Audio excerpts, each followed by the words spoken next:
Yes, right. Right. Hold on a moment. I'm going to set my laptop.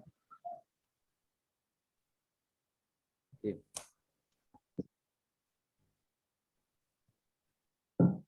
All right, ladies and gentlemen, may I have your attention, please? We are about to begin this international webinar. Before we start, please mind to set your camera on and keep mute your audio during this international webinar begin. Thank you. Bismillahirrahmanirrahim. Assalamualaikum warahmatullahi wabarakatuh. Waalaikumsalam warahmatullahi wabarakatuh. Salam sejahtera bagi kita semua. Greetings to all of us. Swastiastu, Namo Buddhaya, Salam Kebajikan. Good morning, everyone. It gives us great pleasure to welcome you into this international webinar.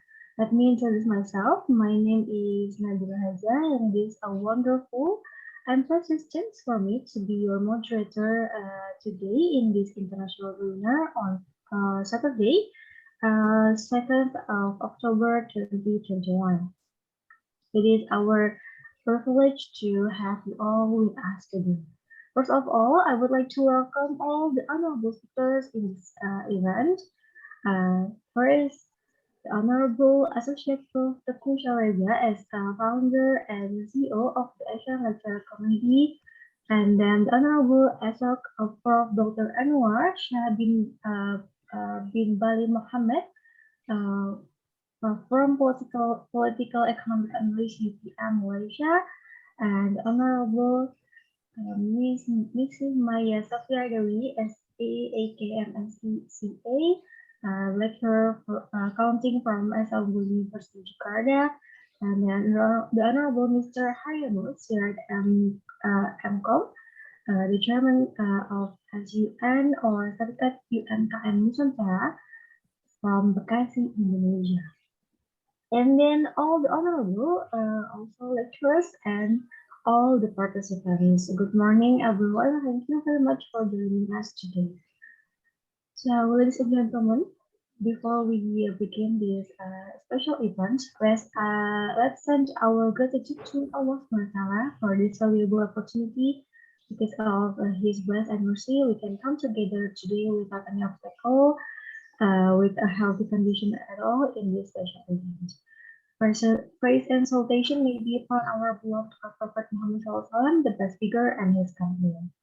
Before we come to the main session, let us start by praying first, so the event that we will hold today will run smoothly and without any obstacle that is matters at all. So, praying, recording to individual beliefs, might begin now. Bismillahirrahmanirrahim. Saya minta tolong ke RT, saya dan tim kuasa hukum saya sangat menerima untuk berdamai. Lihat seorang dan lihat sayangnya. Again, thank you very much. I would like to inform again our participants to keep mute their audio during the webinar. Thank you. And on behalf of the committee, finally, we would like to welcome all of you to this international lecture series study based of academic and best practice in our theme today, tax and customs, SME or small and medium-sized enterprises, UMKM government political will, held by Asian Lecturer Committee, Mandela International Education. Now we are now ready to begin this international lecture series. First of all, I would allow us to introduce you to the agenda. We will start by the opening session, which is right now. And after that, we will be hearing an opening remark delivered by our founder and CEO of the Asian Lecture Committee, Associate Prof. Teguh Syarega. Assalamualaikum, sir. How are you? Waalaikumsalam. Good morning, Nabila. Thank you. Good morning, sir. And then the agenda will be continued there will be an introduction video from the Asian Lecture Committee to us to watch, and then the agenda will be continued to the session 1 discussion. And in the session 1, we will have Dr. Anwar Associate Prof. Dr. Anwar Shah bin Bali Muhammad as our speaker from Malaysia, and then the second discussion session we will have Mrs. Maya dari SPAKMST CA as our speaker from Indonesia, and then at our last session, which is session 3. We will hear from our speaker, which is Mr. Haryono Sirat MO, the Chairman of FUN from Indonesia. And then all the question and answer session will be followed after the very last of all of our session ended today. And we will also be hearing a closing remark from all of our speakers and closing the event eventually. So we would like to remind all participants to join the webinar until the very end of the agenda. Ladies and gentlemen, finally, to begin this program, we are pleased to have invite our associate Prof. Dr. Reza as the founder and CEO of the Shanghai Community to deliver his opening speech. For Prof. Dr. Reza, are you ready to give us the welcoming speech today, sir? Okay, I am ready. All right. Thank you, Nabila. Yes. Assalamualaikum warahmatullahi wabarakatuh.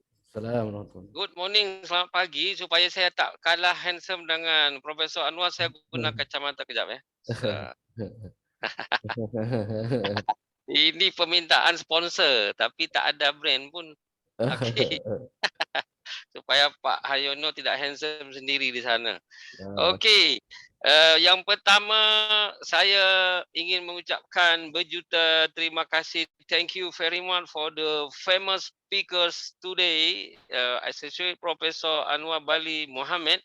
Betapapun Bapak, kami panggil sini Bapak lah, betapapun Profesor Anwar Bali Muhammad ini kita undang ke sini, bukanlah beliau dari Denpasar karena ada Bali di situ. Tapi beliau ini dari Universiti Putra Malaysia Serdang, Selangor, Malaysia, yang saya sudah berkawan lama dan kami pun sudah pernah pusing ke Jawa Timur, ke Jakarta, ke Jawa Barat, dan nanti lagi mau buat setelah Mr. Covid balik kampung, right? Tak tahu kampung Mr. Covid dekat Wuhan ke, dekat mana tak tahu lah. Okey, karena itu Ibu Maya, thank you very much for you join this morning, Pak Haryono. Karena semua ini memang kita tadinya mau buat tarikh ataupun another date, but Ibu Maya available today too, therefore last minute or last night I reconfirm to join today, but I know what the Prof. Anwar write in the newspaper in Malaysia and what the Ibu Maya base of taxation and Pak Haryono base of small medium enterprise activists. I believe this event is very warm discussed today, right? Number 1. Okay. Number 2, ASEAN Lecturer Community ini ditubuhkan memang untuk mengconnectingkan lecturer di kawasan ASEAN melalui kemudahan digital virtual sekarang ini. Kalau kita lihat dalam event ini sudah ke-67 ke episod hari ini, saya pun dah terlupa, selama masa COVID ini sudah 67 atau 66 atau lebih kurang, karena nanti petang dengan Dr. Effie pula, Prof. Anwar. Daripada Uni Malaysia Terengganu, dia akan bercakap perkara yang berkaitan dengan kreatif bisnes dan sebagainya. Jadi ini pagi ada, petang pun ada. Oh, okey. Masa hadapan mungkin ada pagi, ada tengah hari, ada petang. Macam minum obat 3 kali 1 kan. Karena lain-lain program study, jadi isunya pun lain-lain. Jadi Ibu Maya, Pak Haryono, nanti sore kita dengan Dr. Rashidah itu kawannya Prof. Anwar, sama-sama mengambil PhD di Australia, di Melbourne. Karena itu kita berbahagia hari ini 2 orang alumni Melbourne kita boleh joinkan bersama dalam event yang sangat penting 2 Oktober hari ini. Therefore, the participant by lecturers, student from Indonesia, and I think from Malaysia and Sotai, kemarin pun dari Singapura ada, dari Rusia ada, dari China pun join juga. Nanti kita akan mendengarkan paparan daripada speaker ini. Boleh menggunakan English, boleh menggunakan Malay language dan boleh menggunakan Indonesia bahasa. Tapi jangan guna bahasa Jawa, bahasa Sunda ya. Saya pun tak faham juga nanti apa yang. Jadi kita guna bahasa Indonesia boleh, Malay boleh, English boleh. Kepada Prof Anwar sudah saya kata boleh gunakan campur-campur lah. Jangan full English sangat kerana tak semua pun mahasiswa kadang-kadang famous untuk istilah-istilah berkaitan dengan custom dan lain-lain. Yang ketiga, yang terakhir sekali, sebab saya selalu bagi 3 poin saja, saya akan menutup welcoming speech ini dengan sebuah pantun. Right? Pantun, habis panen sawah dibajak. Wah, kan? Jadi habis panen di sawah itu dibajak lagi, nak tanam apa. Habis panen sawah dibajak, air tak lancar, petani pun gusar. Okey. Ya, kita semua nak membayar pajak supaya penyumbang APBN menjadi yang terbesar. APBN itu di sini bajet negara, Prof Anwar. Oh, bajet negara. Okey. APBN tu anggaran pendapatan belanja negara. Oh, okey. Jadi jangan you pening apa tu APBN. Itu bahasa Indonesia disingkat-singkat lah. Okey, tanpa membuang bahasa, kerana kita juga sedang PON. Indonesia sedang PON. PON tu Pekan Olahraga Nasional, National Olympic Sukan sekarang di Papua. Baru pertama terjadi selama Indonesia merdeka. Itu di Papua sedang berlaku National Olympic Sport Indonesia. Di sini sebut PON, Pekan Olahraga Nasional di Papua. Nah, di Papua itu ada burung cendrawasih. Karena itu saya tutup dengan pantun burung itu. Burung irian, burung cendrawasih. Cukup sekian, terima kasih. Terima kasih Nabila. Okay, Nabila. Continue. Thank you very much, sir. That was a quite uplifting video from the Asian Lecture Community Introduction. And as now we are ready to begin to our main session. Our next agenda is session discussion 1, and in this session we will have Associate Prof. Dr. Anwar Shahbin Bali Muhammad from Political Economic Analyst as Political Economic Analyst UPM, and he will talk about customs policy of Malaysia. And so without further ado, I would like to invite Associate Prof. Dr. Anwar Shahbin Bali Muhammad to have the screen to present his materials. Good morning, Associate Prof. Dr. Anwar. Yes, how are you today, sir? Alhamdulillah, fine. I'm good today. How about you? Yeah, it's quite chilly today, but it's okay. Thank you very much for asking. Very nice meeting you, sir. No worries. Thank you very much for the invitation. Thank you again. Are you ready to give us the material today? Come again? Are you ready to present your Yeah, sure. Yeah, I'm ready to present. Okay. Yeah. I would like to inform that each of our speakers today will have 25 minutes to present, and also the question and answer session will be held at the very last of our 1 hour. All of our discussion is ended. So, okay. Then without no further ado, you can have the screen to present your materials. Okay. Thank you very much. Assalamualaikum warahmatullahi taala wabarakatuh. Waalaikumsalam. A very good morning to everyone. The moderator Nabila from University Pajajaran Bandung. So first of all, I would like to also thanks Pak Reza, Associate Professor Dr. Syarul Reza, nampak muda di situ Siap. Okay. Ibu Maya Safira Dewi daripada Esa Unggul Universiti ya, Ibu Maya. Dan kita ada Pak Haryono Sirat daripada Esa Unggul Universiti. Enggak, Ayono daripada Bani Saleh University. Oh, Bani Saleh, okey, Bani Saleh Universiti ya. Okey. Okey, Bani Saleh Universiti. Dan kita ada rakan-rakan semua yang saya kasihi daripada rakan jiran saya daripada Indonesia. Saya nak mempantun juga, boleh ke? Wow. Boleh. Okey, indah berbalam si awan petang, berarak di celah pepohon ara. Pemanis kalam selamat datang, awal bismillah pembuka bicara. So, Mantap. saya buka bicara dengan Bismillahirrahmanirrahim. Wow. Terima kasih atas jemputan semua. Saya amat hargai. Bila Pak Reza kontak saya malam tadi, petang Pak Reza.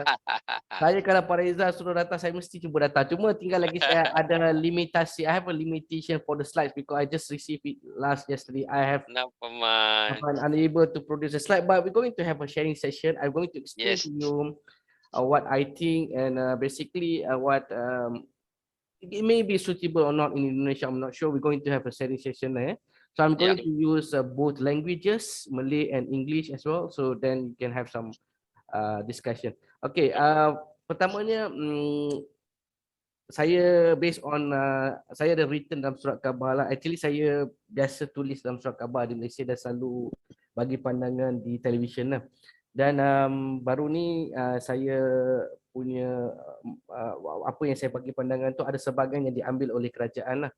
Kerajaan take the idea. I have you terutamanya Ministry of Finance, and recently I managed to have a presentation with the Member of Parliament to discuss. We have the nation's plan for 2021-2025. Every 5 years, Pak Rizal, sahabat sekalian, saya panggil sahabat semua ya. In Malaysia, we have Rancangan Malaysia. Rancangan Malaysia Plan. Apart from the budget, we have another one. Budget yearly, but we have Rancangan Malaysia 5 years planning lah. From 2021 to 2025. It should be last year, Pak Riza, but as we know, the political situation in Malaysia is very fluctuate last year, and we changed the government 3 times for the first time in history, 3 times in one term. Jadi kita lambat sikit buat Rancangan Malaysia. So basically saya bagi pandangan saya lah. But one of the pandangan saya bagi dalam perbincangan dengan member parlimen dan juga saya bincang hari ini, I'm going to share to you, is in Malaysia right now, although the economy is recovering, the GDP is recovering from negative, Pak Reza, for almost one year, more than 1 year. We managed to get a positive and a weak good number, 16.1% GDP, second quarter of 2021. Second quarter means April to June. Second quarter 2021, we managed to get for the first time positive GDP with 16.1%. But that one is before another second PKP, the third PKP. I think Bu Maya tahu PKP itu. PKP itu like MCO, Malaysian macam mana di Indonesia tu apa yang dipanggil? Ya, itu penghambat PKPM.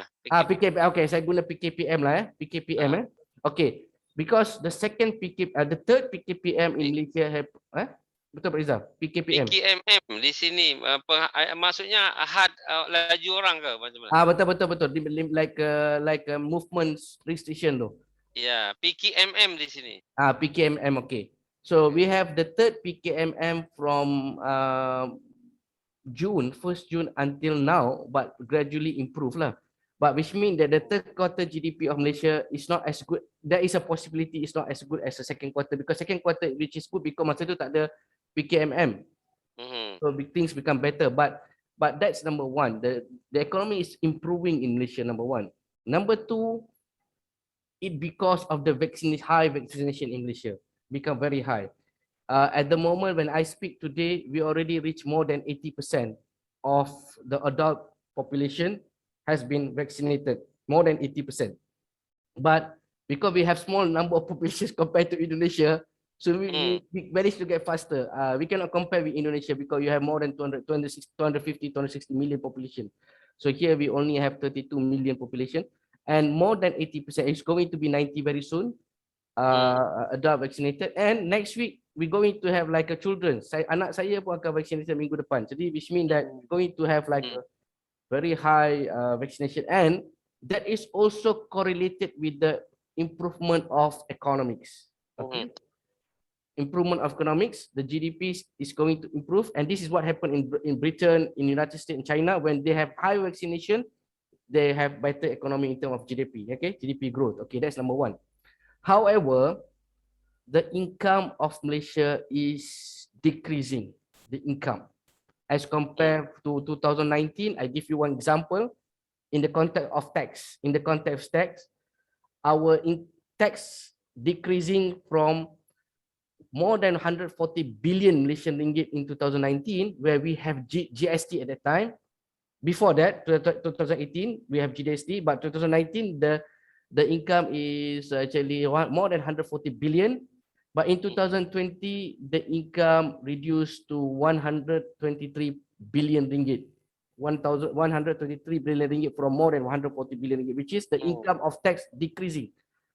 Because of 2020 and can be happening to the part of 2021 because of the business become slowed down. And the income of the people is not as before because it's going down. The income also menurun, semua menurun.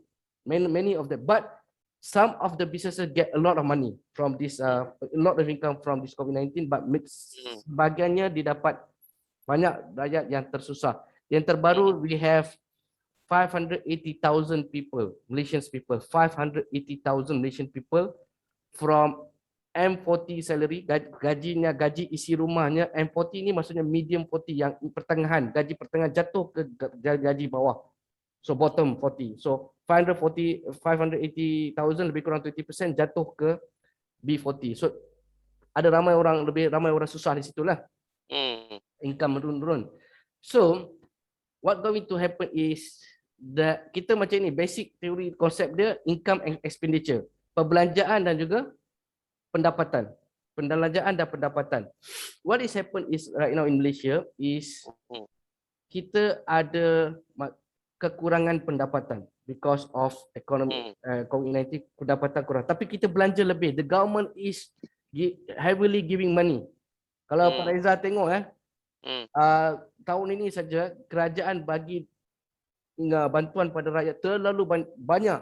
A lot of money because we can manage because we have less number of population. Even those yang salary 7,000 ringgit per month also get benefit from bantuan tunai kerajaan because kerajaan pump in money untuk rakyat berbelanja. So meaning that the economy is moving lah, bergerak.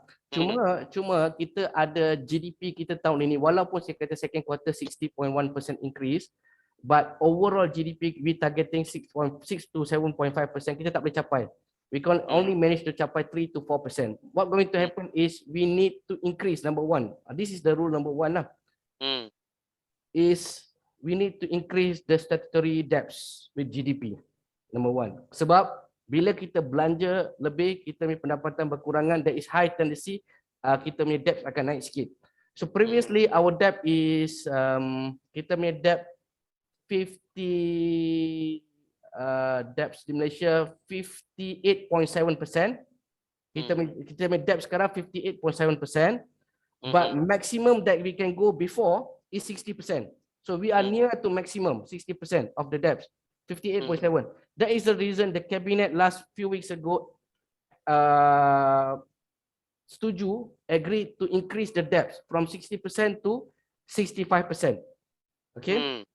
I give comparison to Indonesia based on the data sini. The Indonesia's debts in terms of percentage is lower than Malaysia in terms of percentage.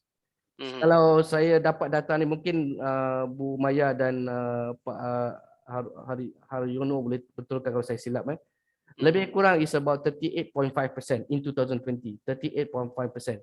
So GDP. But it increased, Pak Reza, increase. 2019 30.5 is increased to 38.5. But the debts of Indonesia is far higher than Malaysia. The debts, the percentage is like itu. Tapi the debt of Indonesia, I give you the debt of Indonesia is US dollar, US dollar 453.4 billion. 453.4 billion as compared to Malaysia only 228.459 billion.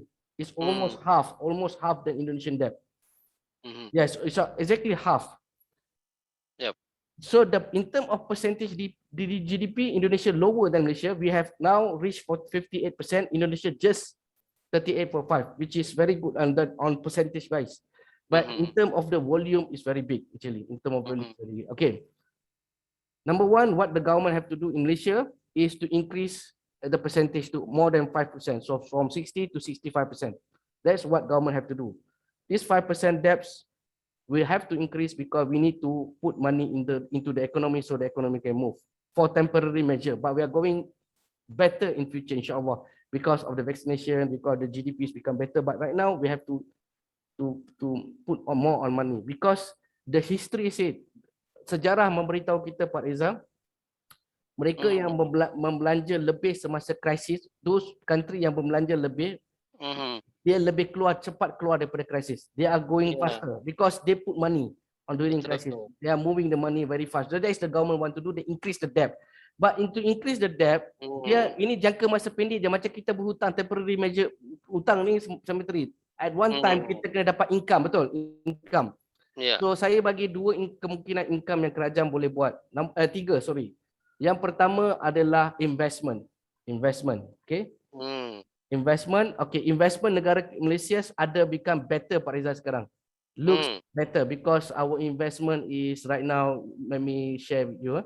Our investment is for August itself, Malaysia recorded 7.7 billion Malaysian ringgit yang masuk ke dalam negara kita. So 3.1 billion, all the data shows and it is an improvement. Sebab itu Bloomberg, kalau Bloomberg ni satu penarafan daripada syarikat, daripada satu company US, dia bagi tahu two countries yang akan keluar daripada this crisis COVID-19 very fast as compared to other countries. Two countries, Malaysia and India, based on study daripada ni, because the investment come in very fast to Malaysia. I believe the Indonesia also the investment become very fast after the vaccination increase. So there is relationship between vaccination and investment coming. There is also have some relationship lah. Sebab bila kita vaksin tinggi, Pak Reza, Bu Maya, tiba-tiba investment naik.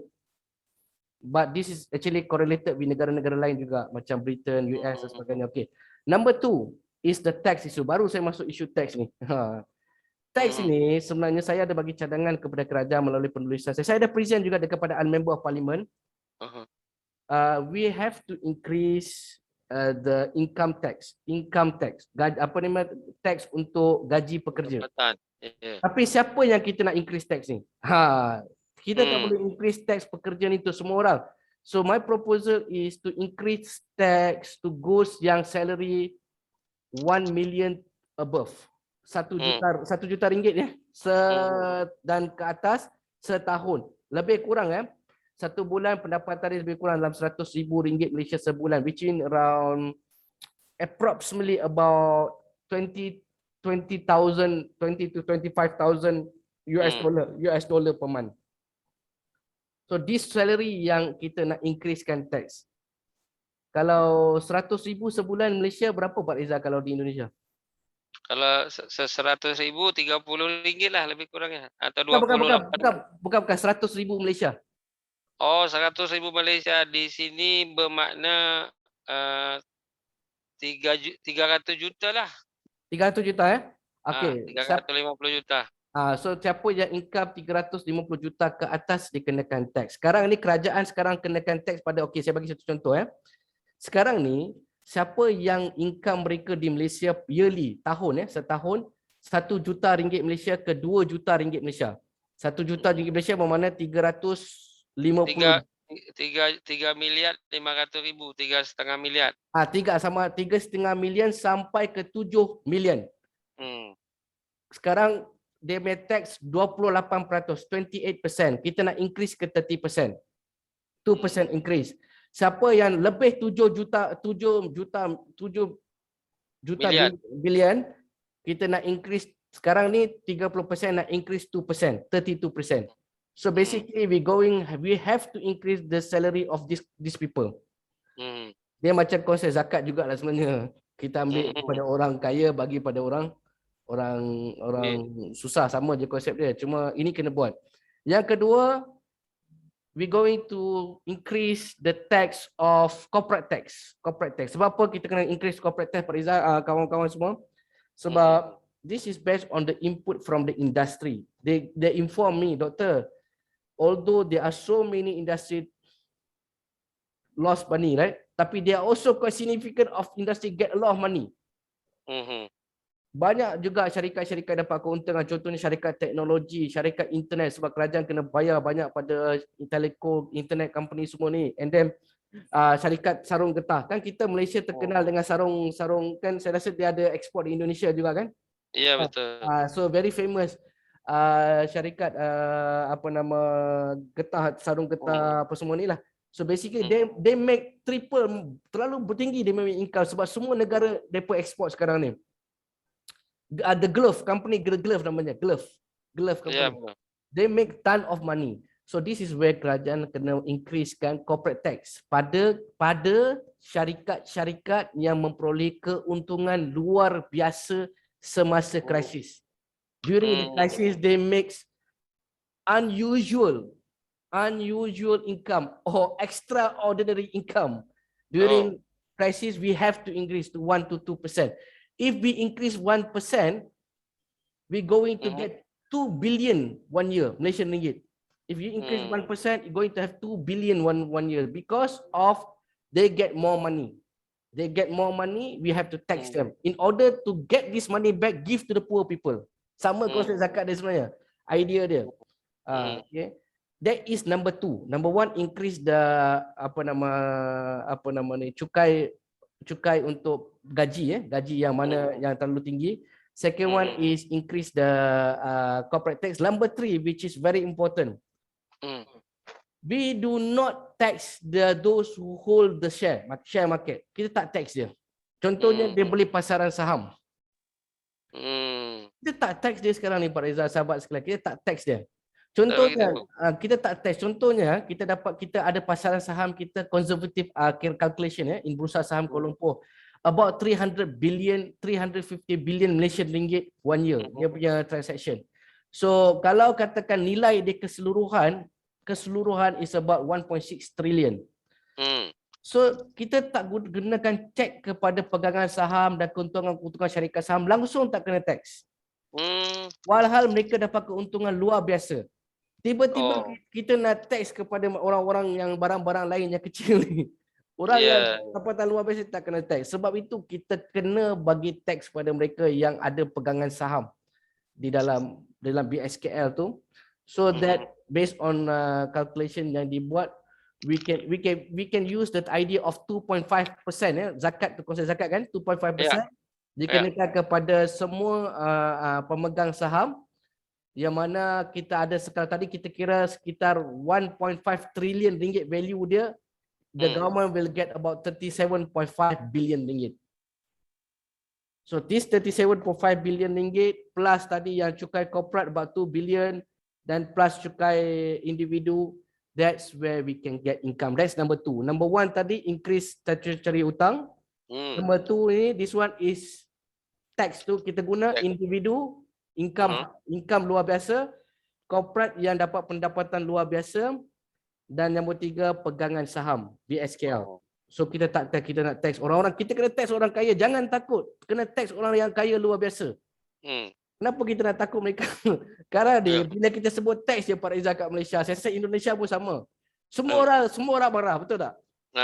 Semua orang akan bising. Kan? Sebut tax, cukai. Di Indonesia dia panggil cukai ya? Ya, pajak. Pajak. Sebutnya pajak, semua orang marah. Tapi kita nak bagi tahu, kita pajak pada 3 kelompok ini, iaitu orang yang pendapatan luar biasa. Maksudnya kalau orang itu pendapatan, contoh di Malaysia macam RM15,000, RM20,000 sebulan Pak Rizal, di Malaysia kira banyak juga, betul. Tapi kita tak akan tengok orang ini, kita tengok orang yang luar biasa, RM100,000 sebulan. So different level punya. So basically orang yang luar biasa kaya. Nombor 2, kita tax cukai korporat pada orang yang kaya, terlalu kaya. Yang mana income dia dapat, syarikat dia dapat income, the glove contohnya, syarikat-syarikat. Ada kawan saya cerita, kawan saya ni dia accounting firm. Saya pun dapat maklumat daripada dia macam mana, sebab apa saya kata kena naikkan cukai korporat ni. Dia bagi tahu dalam orang susah, dia pergi audit company, ada yang dapat one month 500,000 Pak Rizal. One Ya, month. So basically banyak orang dikata yang dapat duit, tapi orang yang kaya akan diam-diam. Dia takkan cakap apa. sembunyi. Dia sembunyi. Dia sembunyi je. Tapi orang susah memang akan bagi tahu dia susah. Tapi orang yang senang dia takkan cakap dia senang. Ya. So bila dia diam, kita yang kena cari dia. We have to find. So the government have to find. Number 3 is pegangan saham. Okay, itu cukai. Saya bagi nombor 2. Nombor 3, the last one. The last one number 1, number 3 is how the government going to utilize, get the money from digital economy. That is the core of rancangan Malaysia ke-12. Digital economy. Saya bagi satu contoh. Saya selalu bagi satu contoh untuk kita nampak di sini ya. Kenapa saya cakap, saya dah berapa lama dah bagi tahu dengan kerajaan supaya fokus digital economy. Tengok pada 11 hari bulan 11 2020 11 hari bulan 11 2020. One day. 11 hari bulan 11 2020. Di bulan hadapan. Bukan 2020, tahun lepas. Oh, yang lepas. Okey. One day, syarikat e-dagang, e-commerce, namanya Alibaba dan JD.com. Dua-dua daripada China. Alibaba dan JD.com. Dua syarikat China Dia punya sales one day 11/11/2020 is 115 billion US dollar. 115 billion US dollar. Saya tak tahu kalau tukar ke Indonesia berapa.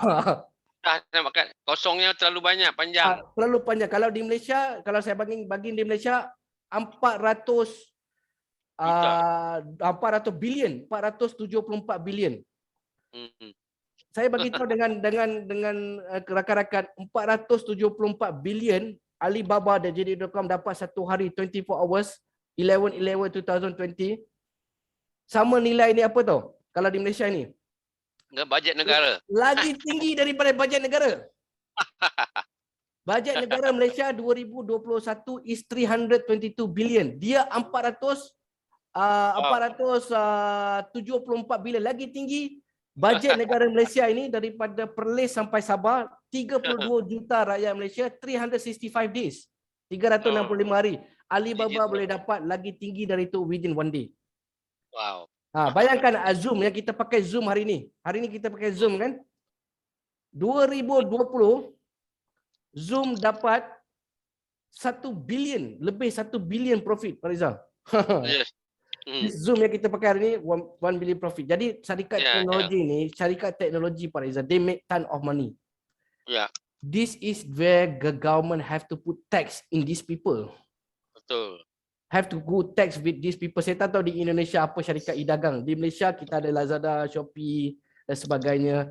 Tapi janganlah tax orang yang beli barang murah, tapi orang yang berbelanja tinggi. So which mean that kalau orang tu belanja sampai 50,000, 100,000 beli barang online contohnya, dia punya income mesti banyak. Mana boleh dia belanja 50,000, dia belanja big money on RM50,000 maksudnya Pak Anwar, bukan RM50. Bukan 50,000 ringgit maksud saya ya. Jadi orang macam ni kena di-tax. Jadi first saya bagi poin pertama, statutory hutang negara perlu ditingkatkan. Di Indonesia walaupun rendah percentage dia tapi amount dia besar. Amount hutang tu besar Banding Malaysia percentage tinggi tapi amount dia tak besar lah, tak besar juga 200 bilion tapi tak sebesar Indonesia. Nombor dua, kalau idea yang saya nak bawa ni adalah tentang cukai yang saya sebut tadi, cukai individu, cukai korporat, cukai saham. Okey, individu, corporate and share market. Tiga cukai. Yang terakhir adalah the new tax atau any new tax yang nak dibuat adalah berkaitan digital economy because this is a $1 billion business. So you need to tax this business. Okey, terima kasih banyak-banyak kepada semua. Terima kasih. Itu sebab karena digital ekonomi begitu besarnya dia bagi sumbangan kepada income, maka Pak Haryono sebagai orang digital pun selama ini sudah lebih besar lagi dia punya dia punya size badan makan lah, banyak untung. Okey Nabila. Karena Pak Haryono dia orang digital, dia jadi banyak income dia. Okey, Okey, Nabila. Nabila, Biasanya kita selepas satu session selalu ada refreshing with the song of videos. Ini bedanya. Okay. But happy early birthday to you, sir, even though it's the wrong date. Yeah, sure. Okay, now we have received a question, several questions from Prof. Anwar Syabali Muhammad, but we are gonna select a few From questions. siapa yang tanya? Lutfi ya? And the question is coming from our participant named Lutfi. He would like to know, based on your knowledge, the first question is rancang ya, ini rancang Malaysia di Indonesia. Rancangan Malaysia. Okay, the question is rancangan Malaysia di Indonesia dahulu dikendali oleh DBHN atau garis-garis besar haluan negara yang ditetapkan Majelis Permusyawaratan Rakyat or MPR RI. Namun selepas reformasi DBHN sudah tidak ada karena dianggap was an older policy. So saat ini dibuat lagi bagaimana rancangan Malaysia dibuatnya, siapa authority yang design, that bottom up or the top down. Okay. Kemudian saya jawab itu dulu, boleh. Nanti saya tak ingat. Saya jawab itu dulu. It's okay. Yes, you can answer this. Thank you. Okay. Because I think I get the idea of the questions. Siapa yang initiate rancangan Malaysia ke-12 Malaysia tu kan? Malaysia kita ada now we have 12 Malaysian plan. Indonesia dahulu dibuat macam itu zaman Pak Harto, disebut GBHN. Jadi garis besar haluan negara. Every 5 year. Tapi lepas reformasi tak dibuat lagi kerana dianggap the all order of policy. Jadi sekarang nak buat pula lagi. Jadi macam mana rancangan Malaysia di-create? Okay. Basically rancangan Malaysia ini sudah GBHN lah. GBHN. Saya guna GBHN senang. Nanti senang. Di Malaysia GBHN itu sudah sampai ke-12 ataupun rancangan Malaysia ke-12. RMK. Kita panggil di sini RMK 12. Rancangan Malaysia ke-12 lah. So basically kita tidak pernah miss pada saya, cuma kali ini dia lambat sikit, tapi kita sudah ada 12 rancangan ke Malaysia lepas kemerdekaan lah. So basically rancangan Malaysia ke-12 ni dia berbeza sikit dengan belanjawan Pak Izzah. Ya. Belanjawan the budget kan, yearly budget berbezanya apa? This is focus into development. Oh ya, dulu zaman Pak Harto disebut juga Repelita. Repelita REPERLITA.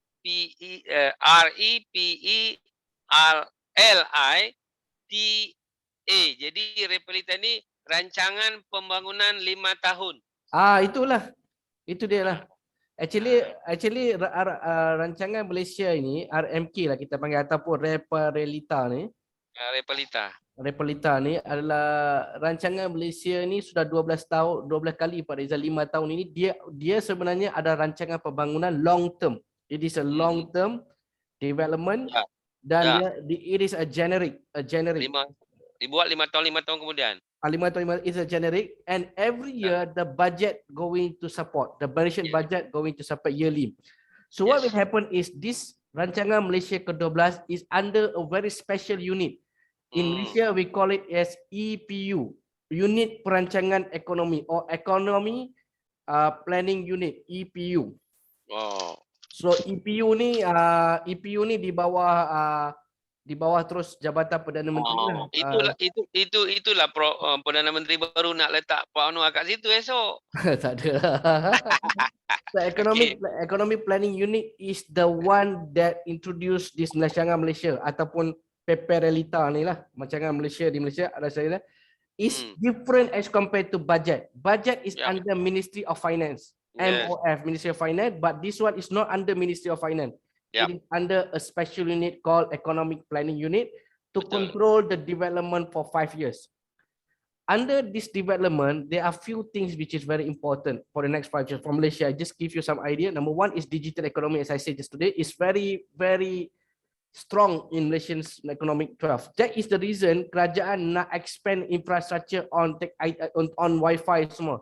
Hopefully we're going to have free Wi-Fi satu Malaysia hopefully in the next 5 years. So we are going to have penetrate all the infrastructure and technology, because the digital economy tools is internet. Without internet, nothing is moving. Hari ni pun kita tak boleh ada Zoom. Tak boleh ada Zoom kalau tak ada internet. Ya, betul. So the infrastructure is very important. For example, Pak Reza, now people talk about e-wallet system kan, cashless e-wallet, atau di Malaysia kita panggil e-dompet dalam bahasa Melayu. Ya. But I told in the press yesterday, I told in the television, live in the television, I said I use this e-wallet. Saya guna e-wallet ini dalam handphone kan ada e-walletnya. Yes. Bila nak bayar di sini kita ada Tesco ya, Tesco, Giant. Di Indonesia pun ada Giant kan? Ada Tesco pun sudah ada satu tu. Tapi di Malaysia Tesco sudah dibeli oleh Lotus, syarikat daripada Thailand. Okay, dia panggil Lotus. So apa kita buat? Kita tak payah bawa cash, kita bawa handphone saja. Kita press. Tapi masalahnya bila kita pergi dinilai ini sendiri, kadang-kadang di dalam shopping complex, internetnya kejap ada, kejap tak ada. So nak bayar e-wallet sistem teknologi pun susah. Jadi that is the reason kerajaan melalui rancangan Malaysia ke-12 put a lot of money for development of infrastructure in term of digital economy. That's number one. Number two is sekolah-sekolah, pembangunan, buat sekolah, pembangunan sekolah, semua ni pun bawah rancangan Malaysia. Bangunkan sekolah, bangunkan jalan raya, highway, infrastructure, all this under rancangan ke Malaysia lah. So develop this, but beranjawan every year budget is to support this project lah, rancangan Malaysia. Saya rasa dia lebih kurang sama macam Pak Reza cakap lah, reparalita tu. Ya, betul. Dulu zaman Pak Harto dibuat terus, jadi ada dia untuk 25 tahun, kemudian dia buat 5 tahun kan. So kita masih ada. Saya rasa itu Pak Reza penting sebenarnya. Pasal itu berarti zaman Tun Mahathir sudah buat kan? Sebelum tu sudah 12 Pak Reza. Kalau 5 darab 12 sudah dekat 60 tahun Pak Reza. Oh iya, betul. Zaman daripada Abdul Abdul Rahman lagi. Okay, jadi 50 ke 60 tahun dah, antara 50 ke 60. Jadi itu kita buat, dan bajet itu kita sudah tahu maksudnya kerajaan nak pergi kat mana, jalan raya mana nak besar, jalan raya sini ataupun sekolah mana nak buat. So dia dah ada kat mana, berapa banyak sekolah nak buat lah.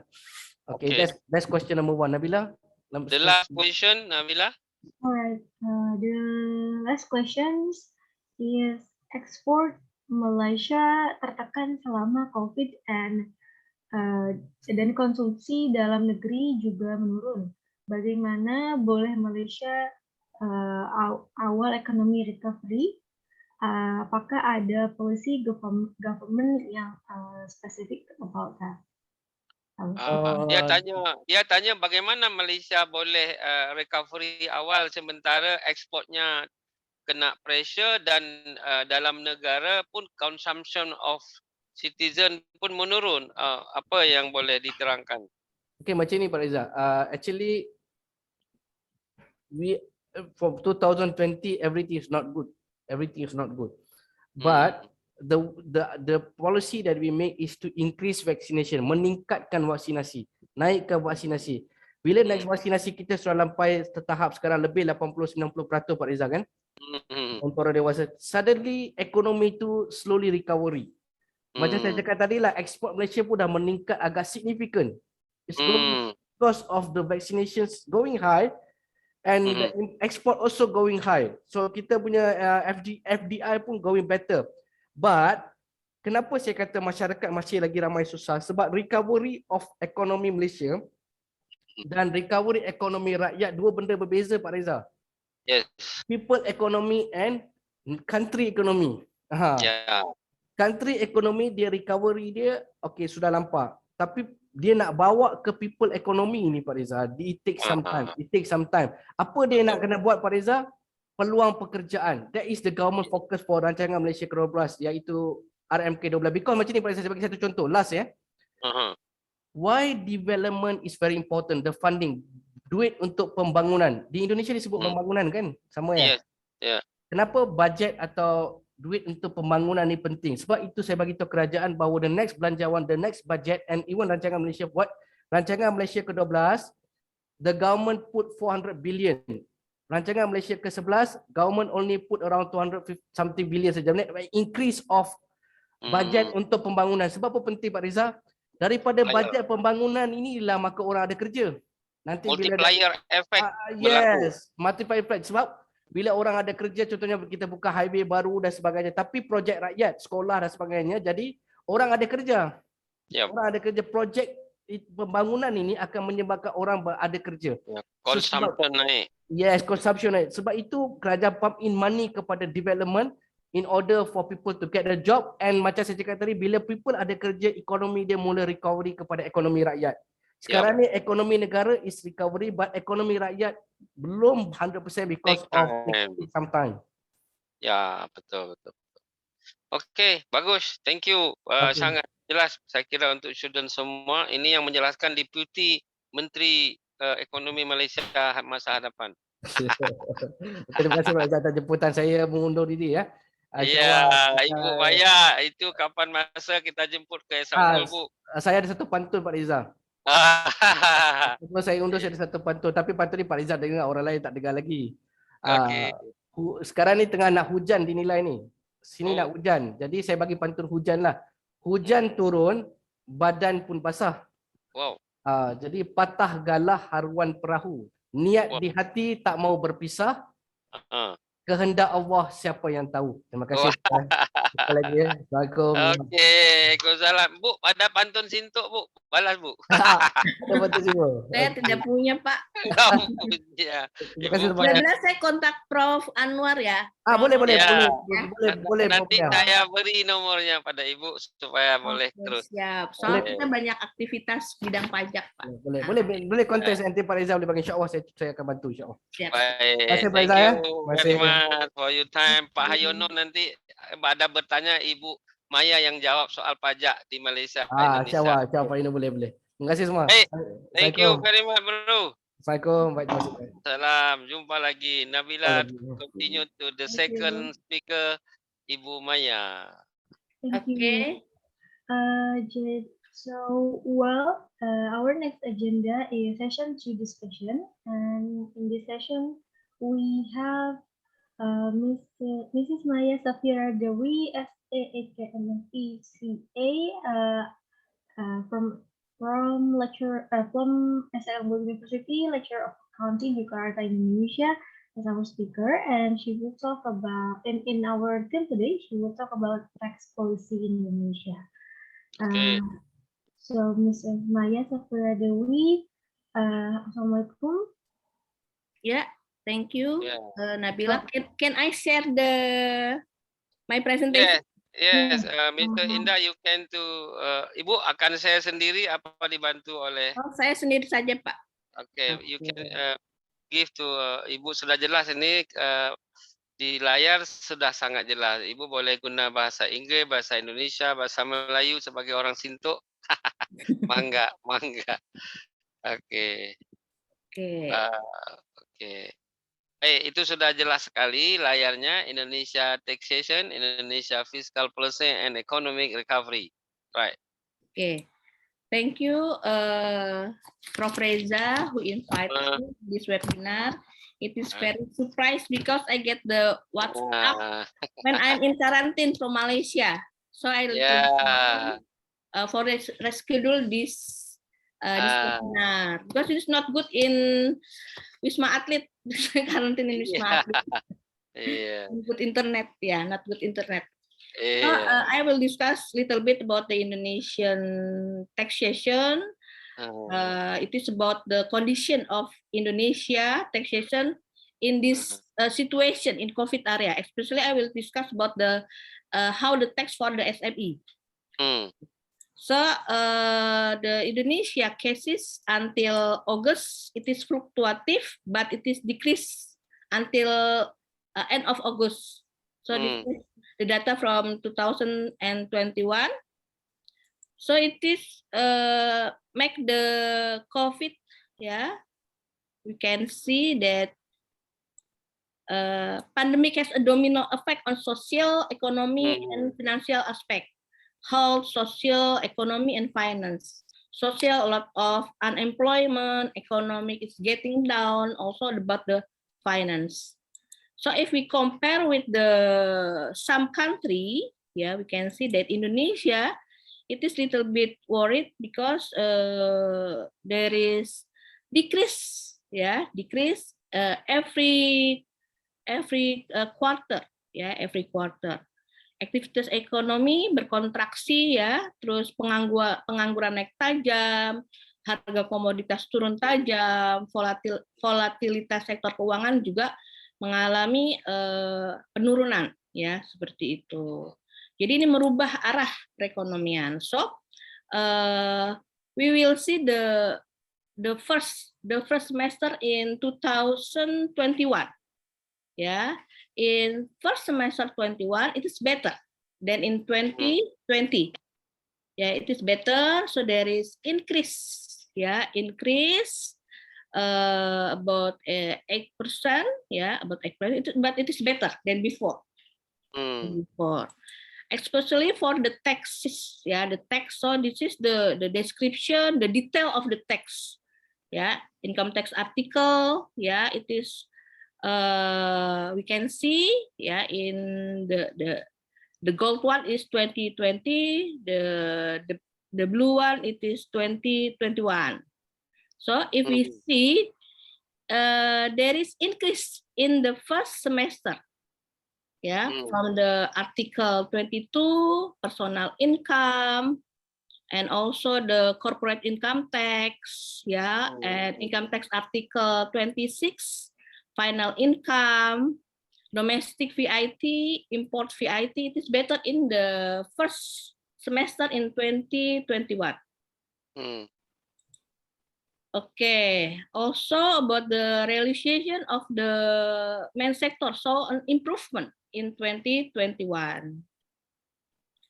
And this is the increased custom and excise revenue, yeah, realization in first semester. It is also increase slowly, but it's better than before. Yeah, excess revenue, import duty, export duty. And this is the framework of the economic recovery policy in 2021. Health intervention, yeah, free vaccination, yeah. Also encourage the intervention like health facilities, health protective equipment. This is the national economic recovery. And we also survival and recovery kit, for example, maintaining business continuity, support the SME, yeah, and through the job creating laws, yeah, it is the economic recovery. And this is a strong domestic economy recovery trend in quarter 2. Yeah, customer, retail car, retail sales, it is increase slowly, but it is better than before. It is better than before. And this is the trend economic recovery continues. We see, yeah, it is better. Government consumption, household consumption, investment. And health sector, the state budget. So government give the budget for the health sector, social protection, SME support, business support. And this is state revenue. Yeah, we can see that the revenue, it is increased. Yeah, tax revenue, not high, but it is better. But it is better than before. Yeah, in 2021. Custom and exercise also, it is better. Non-tax revenue also, it is better. And now the focus on state in income policy is government try to provide more appropriate fiscal incentive. Jadi pemerintah berusaha mengasih insentif pajak ya bagi beberapa industri maupun pada bisnis ya untuk meningkatkan income ya, karena banyaknya pengangguran, banyaknya perusahaan yang mengalami kerugian bahkan tutup. Terus relaxing prosedur ya, mempermudah prosedur, improving tax regulation, optimizing tax revenue, expansion and accessible goods, incentives for vocation, community, environment protection. And focus on state income policy, it is for non-taxation income, manage natural resources, improving the performance, improving the quality of PNBP service, increasing innovation, improve BLU service. It is the focus on offset income policy. Yeah, so the tax reform, this is policy providing target incentive. So the government give the incentive. Reducing the burden business activities, also from increased state, adding a new tax object, adding new tax subject, improving wajib pajak voluntary compliance, ya. Also implementing monitoring and enforcement fair law. And this is the focus of my discussion. It is taxation stimulus in the context of handling COVID-19. Yeah, so give the tax installment reduction for pajak penghasilan pasal 25. Nah, pengurangan pajak pasal 25, exemption pengecualian of import pajak pasal 22, restitution relaxation, ya, BMDPT facilities, ya, jadi diberikan pembebasan pajak, ya, also income tax facilities for MSMEs. Jadi ada insentif untuk small business unit-nya. Nah, small business unit ini secara garis besar ada di PMK, ya, PMK 44 tahun 2020, ya, kesimpulannya di sini secara umum yaitu bahwa ini, ya, insentif yang diberikan oleh pemerintah itu ada di PMK pasal 44, PMK nomor 44, PMK nomor 86, ya, dan PMK 110 yang terbaru. Jadi bentuk insentifnya apa bagi SMI? PPh pasal 21 ditanggung pemerintah, ya, DTP ditanggung pemerintah, ya. Terus untuk sektor tertentu, ya, untuk sektor tertentu, terus juga ada PPh final, UMKM tarif 0,5% ditanggung pemerintah, ya, sampai Desember 2020 kemarin, ya. Ini juga ada penambahan sektor, terus ada pembebasan PPh pasal 22 impor, ya, untuk manufaktur, ya. Terus juga pengurangan angsuran. Jadi bisa angsuran itu dikurangkan, ya, seperti pasal 25, pasal 23, ya, terus 50% juga diberikan kepada SMI. Pengembalian pendahuluan PPN,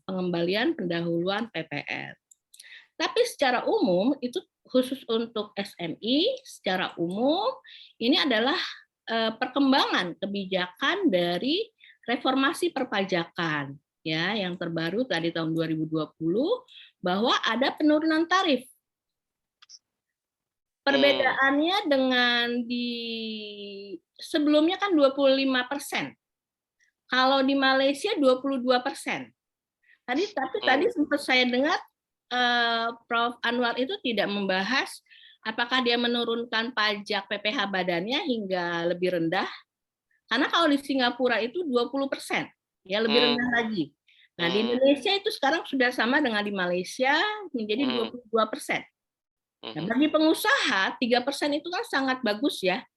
Sangat tinggi kan kalau dikalikan dengan omsetnya, keuntungannya segala macam. Jadi ini kebijakan reformasi di tahun 2020, ya. Terus juga implementation AEOL yaitu seperti keterbukaan.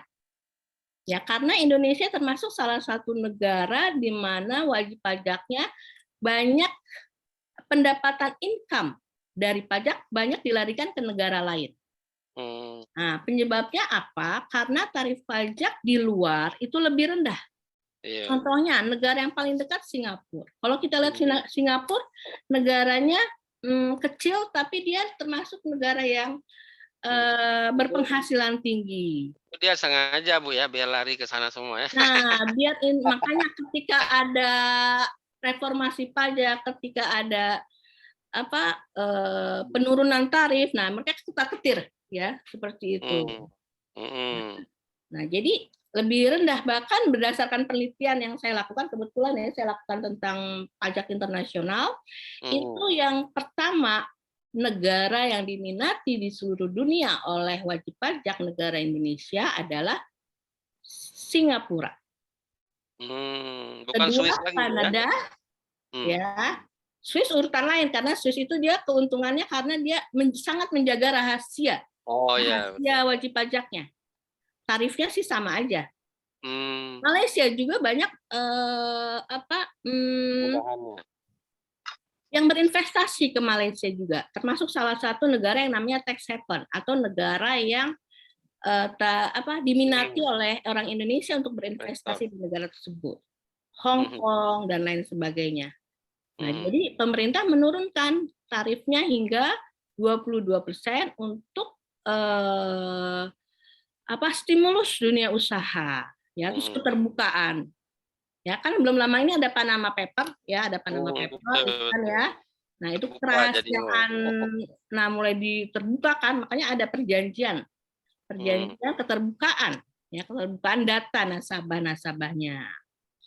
Nah, terus sejak tahun 2018 juga ada penurunan tarif, ya, UMKM yang sebelumnya 1% jadi 0,5%, adanya tax amnesty. Nah, ini adalah semua perkembangan kebijakan reformasi perpajakan. Nah, kalau ini kepabeanan ya, seperti kenaikan cukai, kenaikan tarif.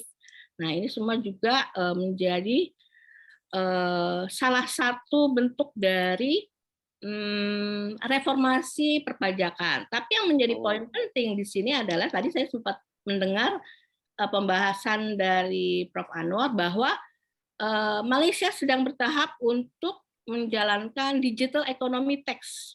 Di Indonesia kita sudah menjalani beberapa ya, seperti kita sudah mempajaki Google. Terus pajak untuk e-sport. Kalau misalnya Prof. Reza main game online nggak Pak Prof? Game online. Main nggak Prof? Enggak ya? Saya main itu game catur biasa pakai itu lubang itu, Bu. Kalau sebelumnya itu tidak kena PPN, sekarang kena ya? Per tahun kemarin itu udah dikenakan PPN bagi pemainnya. Termasuk e-sport ya? Ya, itu termasuk e-sport juga pada Netflix ya. Nah, itu adalah satu bentuk ya. Sedangkan di Malaysia baru mau memulai ya. Saya kan sempat kebetulan saya kan disertasi saya tentang digital ekonomi. Saya sempat tanya ke profesor saya, sudah jalan belum gitu kan? Pajak atas e-commerce belum jalan. Bahkan mereka belum mengenakan, pemerintahnya belum bisa mengenakan pajak Google. Kalau di Indonesia sendiri kan sudah ya. Nah, itu seperti itu. Jadi perbandingannya seperti itu. Jadi memang ada bagusnya juga saya kuliah di sana kan. Jadi ada bisa membanding-bandingkan itu ya. Benar. Menambah wawasan juga ya, Prof ya. Jadi seperti itu. Mereka juga sudah mulai kalau kita bandingkan ya, tadi kan dijelaskan bahwa mereka menaikkan pajak untuk orang yang sangat berpenghasilan sangat tinggi, ya. Jadi ada tarif-tarifnya. Tapi kalau di Indonesia mungkin belum sampai sejauh itu ya, karena di Indonesia kan memang kita ada tarif progresif kan, jadi sudah ada regulasinya, ya. Gitu. Tapi tetap karena Indonesia 75% pendapatannya dari pajak, jadi segala celah ya itu berusaha untuk didapatkan pajaknya. Contohnya SMI ya, SMI juga dipajakin juga walaupun 0,5%. Ya, seperti itu. Jadi itu yang ingin saya sampaikan. Tapi intinya the incentive above so the Indonesia government acknowledgement of the country economic backbone, namely the SMS. Indonesia try to potentially significant economic threat that the COVID-19 pandemic poses the most vulnerable for the Indonesia. That's all maybe. Thank you. Interesting. Menarik. Nah, kalau kita bagus acara ini ya, jadi kita bisa membandingkan dengan negara lain. Tadi kan sebelumnya ada pembicara dari Thailand ya, Prof ya. Iya. Saya juga pengen tahu tuh pajak dari Thailand gimana caranya nih, seperti itu lebih. Iya, kita arrange tadi Nutapong itu dari Nah, Prince. iya, dari Songkla ya, dari Songkla. Ya, dia kebenaran ada agendanya dalam minggu ini mengejar ini Bu, target laporan dia sebagai Kaprodi, jadi minta waktu yang lain, makanya karena Ibu sudah menetapkan hari ini, saya minta Prof Anwar. Oke. Siap. Thank you, Ibu Maya. Very interesting presentation about stimulation of taxation. Okay, good. Nabila, apakah kita, Kang Indah mungkin akan memayangkan sebuah video lagu supaya Bapak Haryono nanti berarti Malaysia itu kalau di sini cuma dapat berapa sebulan ya? 600.000 ke berapa? Malaysia itu 3 juta dapatnya. Oke, Nabila. Yes, sir. Sorry, before I had a technical problem that made me have to rejoin and can't seem to unmute myself before. And I haven't thanked Mrs. Maya Safiadewi. Thank you very much for your wonderful presentation today. We can take a lot of takeaways from your materials that you have shared with us today. And now we are moving forward to our third speaker today. Our guest speaker is Mr. Haryono Siraj M.Com. He is a chairman from Serikat UMKM Nusantara. UMKM is also known as the small and medium-sized enterprises in Indonesia from Bekasi Raya. And in our time today, he will talk about the small and medium-sized enterprise political will. So I would invite Mr. Haryono Siraj M.Com to be with us in the screen right now. Assalamualaikum, Mr. Haryono Siraj. Salam. Dia sudah ready to share just now. Okay. Does he need any help to share the screen, sir? Pak Haryono mau dibantu screen share atau you screen share sendiri? Pak Haryono mesti. Oke. Oke, Nabila. Mr. Haryono will be to start. Very well. Silakan Pak Haryono, sudah jelas screen-nya. Tapi masih mute ke macam mana? Yes. Mr. Haryono Siraj, I think he was still. Oke, siap. Mohon maaf. Silakan Pak. Mataharinya sudah tampak, sun, Serikat. Sun, matahari. Harisan gitu ya. Yes. Oke. Terima kasih. Assalamualaikum warahmatullahi wabarakatuh. Terima kasih pada Prof. Reza. Sama. Terima kasih pada staf-staf ALC ya. Ya, ASEAN Lecturer Community. Oke. Mudah-mudahan ALC tambah maju, tambah jaya. Amin. Saya tahu Pak Reza ini banyak melahirkan komunitas-komunitas dari mulai kegiatan-kegiatan dosen dan kegiatan-kegiatan mahasiswa. Yep. Termasuk kegiatan di Kota Bekasi dengan Kuci Bag-nya. Yep. Alhamdulillah kemarin juga kami kolaborasi dengan Wali Kota Bekasi terkait dengan vaksin. Oke, terima kasih buat Bu Nabila. Salam kenal dari Unpad ya. Ya. Saya dulu mau kuliah di Unpad nggak jadi. Why not, sir? Iya, ini kegiatannya dipindah ke Kalimantan, jadi akhirnya kerja dulu di Kalimantan. Pas pulang kuliahnya tempat lain. Oke, itu intermezzo sedikit. Intinya terima kasih kepada teman-teman ALC. Saya sih berharap ke depan banyak kegiatan-kegiatan seperti ini agar waktu-waktu yang kondisi sekarang PPKM sudah tidak ada, untuk Sabtu Minggu kita gunakan bisa dengan webinar. Terima kasih juga buat salam hormat buat Bu Maya Safiadewi ya. Alhamdulillah bisa silaturahmi. Mungkin suatu saat saya bisa silaturahmi di kampus. Oke, saya langsung saja. Ini Sun, nggak boleh dibaca San.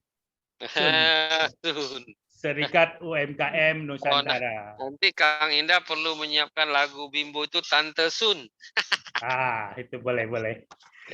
Jadi SUN itu Serikat UMKM Nusantara. Kebetulan saya diberi tanggung jawab untuk pegang Bekasi Raya. Bekasi Raya itu yaitu Bekasi Kota dan Bekasi Kabupaten. Mungkin sedikit saya sampaikan terkait dengan SUN itu lahir di mana. Ini di Tangerang kita mengadakan sejenis deklarasi di Bangsa Suci, yaitu Bank Sampah Sungai Cisadane. Di sana dulu kotor banget, kali yang paling bisa dibilang banyak sampahnya. Akhirnya dibentuk menjadi Sungai Cisadane yang bersih, dan itu melibatkan teman-teman pemulung. Kita membangun bank sampah. Berdasar dari itu, pada tanggal 25 September tahun lalu, kami melakukan deklarasi. Mungkin ada yang meliput beberapa media, diantaranya redaksi 24.com, mungkin bisa dilihat di sana.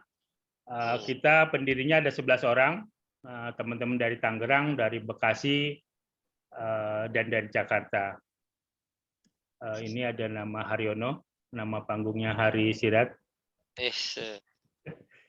Oke, nah itu sungai bisa dilihat bahwa itu bersih sekali. Ini kita berada di atas Sungai Cisadane.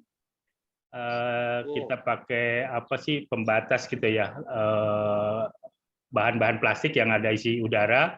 Kita deklarasi di sana. Masih sederhana banget karena memang kita berasal dari orang-orang yang sederhana dengan tagline lahir untuk bermanfaat apapun itu. Alhamdulillah hari ini kita bahas Tech and Custom UMKM. SM itu Inggrisnya ya, political will, terkait kebijakan-kebijakan pemerintah. Intinya sih dari UMKM ya, nggak ada masalah mau dikasih pajak berapa. Sayang sekali pemerintah cuma membebankan kami 0,5%.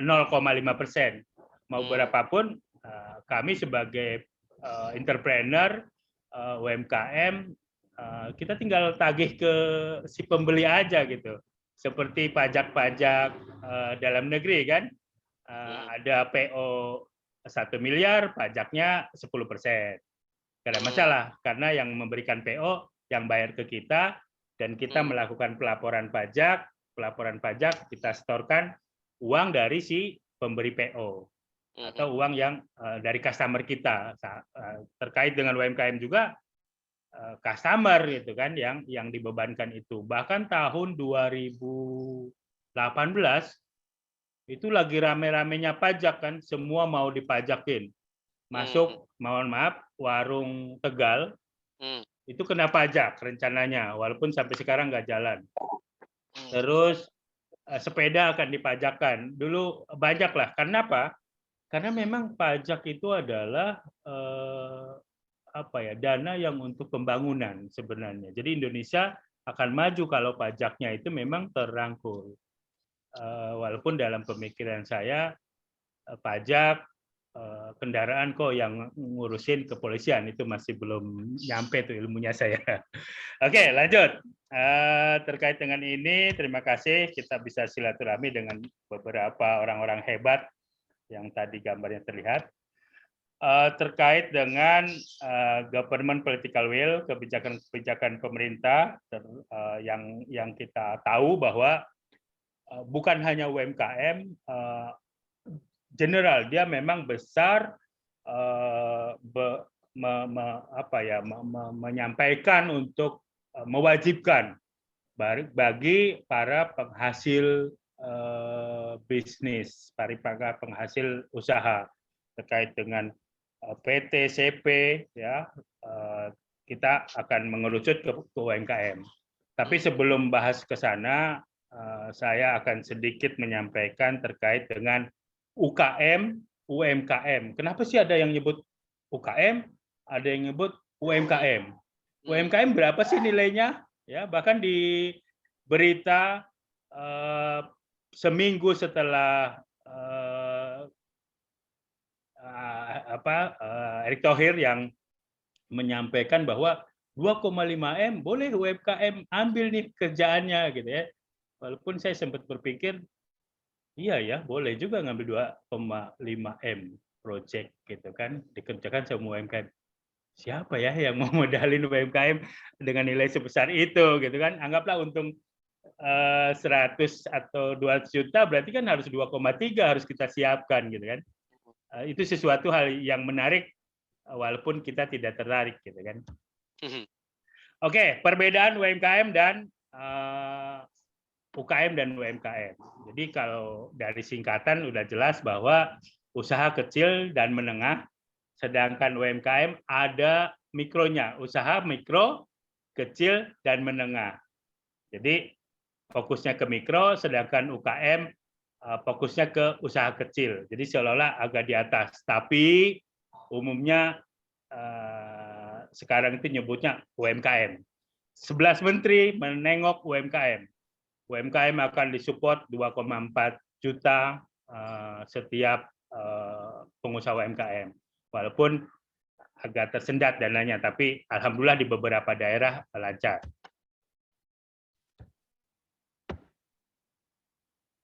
Jadi perbedaan yang signifikan yaitu mengacu dari sumber peraturan beberapa aspek, ya, yaitu dari omset.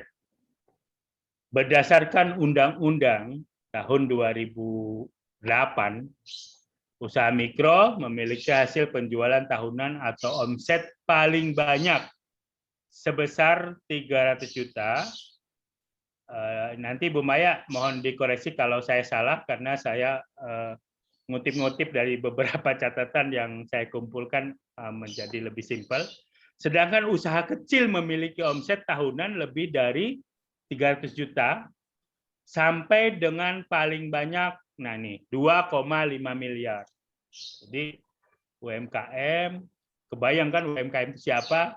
Pedagang nasi uduk, wih penghasilannya 2,5 miliar gitu ya. Tapi ini memang cakupan pemerintah ya. Jadi yang pemerintah bayangkan seperti itu agar kena semua nih pajaknya. Usaha menengah memiliki omset tahunan lebih dari 2,5 miliar. Sampai dengan paling banyak 50 miliar. Berarti paling banyaknya 50 miliar. Di atas 50 miliar siapa nih? Nah, kita bisa lihat ya. Kalau dulu ada namanya PT skala kecil, skala menengah, skala besar. 5 tahun lalu adanya kecil dan besar. Sekarang kecil besar tidak jadi patokan. Bahkan sekarang tuh bukan pakai sertifikasi dari notaris yang menjadi patokannya itu dari tetap sih dari Departemen Haki ya, Depumham, dari Depumham. Jadi kita bikin KLB sendiri, patokannya adalah NIB, nomor induk berusaha. Jadi sekarang UMKM sama PT itu bisa aku-akuan, PT bisa ngaku ke UMKM, UMKM bisa ke PT tergantung dari kegiatannya, walaupun badan hukumnya adalah perusahaan terbatas. Ya. Oke, itu dari sisi omset. Sedangkan mana nih masnya? Perbedaan yang kedua atau yang membedakan dari UKM dan UMKM itu yaitu kekayaan bersih usaha. Jadi kekayaan bersih usaha mikro paling banyak 50 juta. Ini sengaja saya buat screen-nya tulisannya besar-besar karena saya juga masih proses belajar di UMKM Bekasi Raya juga belum 1 tahun. Tapi kalau pajak udah sering dipanggil karena sering buat laporan yang salah. Tapi dari kesalahan itu adalah suatu pengalaman atau guru yang tidak bisa dilupakan dan keduanya kita tidak melakukan kesalahan lagi. Sedangkan kekayaan bersih usaha kecil berkisar lebih dari 50 juta sampai dengan 500 juta. Jadi kalau kita punya kekayaan bersih usaha 5 juta itu masih kecil gitu, usaha kita kecil gitu ya. Kekayaan bersih usaha menengah 500 juta sampai 10 miliar. Semua kekayaan bersih dari ketiga unit ya, dari kecil, menengah dan mikro tidak termasuk dengan tanah dan bangunan tempat usaha. Jadi tanahnya belum dihitung nih. Kenapa? Karena tanah tuh cepat fleksibel harganya. Jadi Bekasi dulu cuma 200.000, sekarang udah 2 juta. Bekasi pinggiran lagi, kemarin saya bebasin tuh di sana 300.000 ya untuk rumah-rumah subsidi. Ya mungkin nanti ke depan udah 1 juta atau 2 juta. Jadi kenapa mungkin pemerintah kenapa nggak memasukkan harga bangunan dan tanahnya? Karena terlalu mudah untuk naik ya. Jadi ini selalu di Sun juga disampaikan investasilah tanah. Kenapa tidak akan turun harga tanah? Naik iya, berkali lipat ya.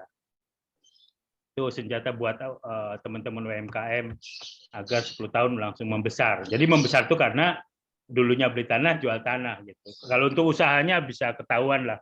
Untung 10%, 20% kan berat perjalanannya gitu. Yang ketiga adalah jumlah tenaga kerja. Menurut Badan Pusat Statistik, ketiga unit usaha memiliki jumlah tenaga kerja yang berbeda, yaitu usaha mikro, kecil, menengah. Usaha mikro setidaknya memiliki 1 sampai 5 tenaga kerja. Jadi kita jualan nasi uduk, berapa nih tenaga kerjanya? Oh, ibunya aja. Di bawahnya mikro lagi berarti itu kan. Nah, ini apa yang di cakupan yang disampaikan pemerintah bahwa mikro itu 1 sampai 5 tenaga. Terus usaha kecil 6 sampai 19 tenaga kerja. Jadi kalau Profesor Reja punya usaha karyawannya 20 udah bukan kecil lagi tuh, usaha menengah gitu ya. Terus untuk menengah 20 sampai 99. Jadi cakupannya seperti itu. Kita ngebayang tukang gorengan yang punya cabang 1, yang kerjanya bapaknya. Berarti 1 orang, itu masih di bawah mikro. Tapi kalau udah punya beberapa cabang, nah itu boleh kita masukkan ke mikro. Harus kena pajak. Perbedaan di sisi modal, ya, modal awal UKM dan UMKM. Perbedaan UKM dan UMKM dapat dilihat dari besaran modal pendirian usaha. Jadi modal untuk mendirikan UKM adalah sebesar 50 juta. Sedangkan modal untuk mendirikan UMKM adalah sebesar 300 juta. Atau dengan pendapatan bantuan dari pemerintah untuk pembiayaan modal. Jadi modal itu dari kita atau dari pemerintah bisa dihitung dari nilai tersebut. Contoh, beberapa kegiatan departemen di kota atau di kabupaten itu melakukan pendampingan, ya, dari teman-teman UMKM itu diberikan fasilitas untuk pembuatan izin halal, sertifikasi halal, izin-izin IRT, dan kebutuhan dari UMKM. Contoh merek. Untuk membuat merek, kita itu harus daftar ke HAKI dengan biaya 2 juta. UMKM pengen merek, ada mereknya, misal makanan ringan Ibu Maya gitu, nilainya harus keluar dengan 2 juta. Ya bagi UMKM pasti berat seperti itu ya. Bahkan nanti kalau UMKM mau bergerak, perusahaan besar udah melihat nih, kadang perusahaan besar itu melihat ide dari teman-teman UMKM juga. Contoh jahe, gimana jahe direbus, dijadiin sesuatu minuman, jadi minuman, perusahaan besar ngelihat, oh ternyata bisa dibikin jahe cairan yang harganya bisa lebih tinggi dia jual gitu. Jadi kembali ke sini, UMKM diyakini lebih memiliki pengaruh terhadap perkembangan ekonomi di Indonesia. Kenapa kami juga mendirikan Serikat UMKM? Ya kembali lagi dulu umat Islam bersatu dengan serikat, gitu ya. UMKM dinilai bersifat lebih perorangan dengan usaha dan keuntungan kecil. Padahal sebenarnya bisa lebih besar dari itu, bahkan nilai kita sudah dianggap sama pemerintah itu sampai ratusan juta gitu ya, dari ketiga jenis kecil, menengah, dan mikro. Terkait dengan pembinaan usaha, jika ditinjau dari pembinaan usaha, UKM dan UMKM turut memiliki perbedaan. Jadi menurut Undang-Undang Nomor 23 Tahun 2014, usaha skala mikro dibina oleh kabupaten dan kota. Jadi misal kabupaten dan kota, Kabupaten Bekasi, Kota Bekasi. Sedangkan usaha kecil dibina oleh provinsi. Misal untuk Bekasi dibina Provinsi Jawa Barat, atau mungkin daerah Jakarta Timur ininya sama Provinsi DKI gitu ya, atau mungkin Jawa Tengah semua. Bahkan UMKM itu disuplai beberapa bulan lalu ya, terkait dengan COVID-19, itu asal kita daftarkan, kita list, kita buat dokumentasi yang betul, itu 2,5 juta ya, 2,4 juta sorry, dibagi 2 kali, ada yang dibagi 4 kali, jadi bertahap. 2.400.000, mohon maaf. Usaha skala mikro dibina oleh kabupaten, sekali lagi, sedangkan usaha kecil dibina oleh provinsi, sedangkan usaha menengah dibina berskala nasional, jadi provinsi.